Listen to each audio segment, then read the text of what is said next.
At sa oras na ito, pakinggan mo ito, nakakakita ako ng hindi nakakalakad.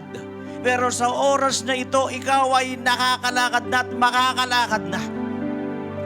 Sino ka man na hindi nakakalakad, sa oras na ito, ikaw ay nakakalakad at makakalakad na.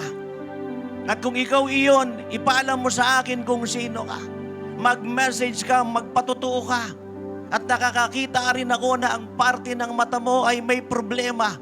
Hindi mo maigalaw, hindi mo maikurap. At sa oras na ito, the Lord is healing you. Orarabashikitararahanda. Nakakakita rin ako na may problema ka sa bibig, sa iyong lalamunan. Pero ang Diyos sa oras na ito ay nagpapagaling at gumagawa ng himala. At nakakakita rin ako sa oras na ito, masyado ang gipit na gipit at baon na baong ka sa utang. Hindi ka na makalaya riyan. Pero sa oras na ito, binibigyan ka ng Diyos ng deliverance. Binibigyan ka ng Diyos ng paglaya.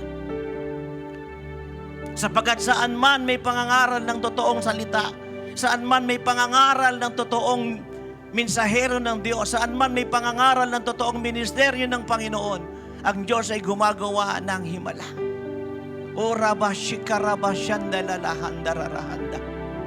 At gustong sabihin sa iyo ng Panginoon, sapagkat sa oras ito, pakinggan mo ito, lagi mong sinasabing ikaw ay talunan, ikaw ay bigo, walang nangyayari sa buhay mo, ups and down lang or paikot-ikot lang.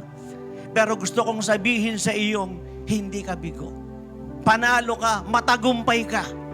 At hindi ka lang matagumpay, ikaw ay nagbibigay at magbibigay ng katagumpayan sa marami. Lahat ng mga magaganda mong mga pangarap ay magkakaroon ng katuparan. Higit pa sa iyong inaasahan. Sapagkat ang Diyos ay Diyos ng makapangyarihan, Diyos ng kagalingan at Diyos ng himala, Diyos ng pagpapala at Diyos ng tagumpay. Tuloy-tuloy ang pag-iikot natin sa buong Pilipinas. Tuloy-tuloy ang pag-ikot natin sa buong mundo at magiging mabilis ito kaysa dati.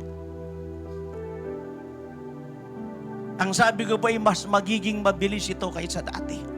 So get ready. So pray and fast more. Give more. And be faithful to God more. Be dedicated to God. Be dedicated to God's ministry. Be committed. Give our lives to Jesus more.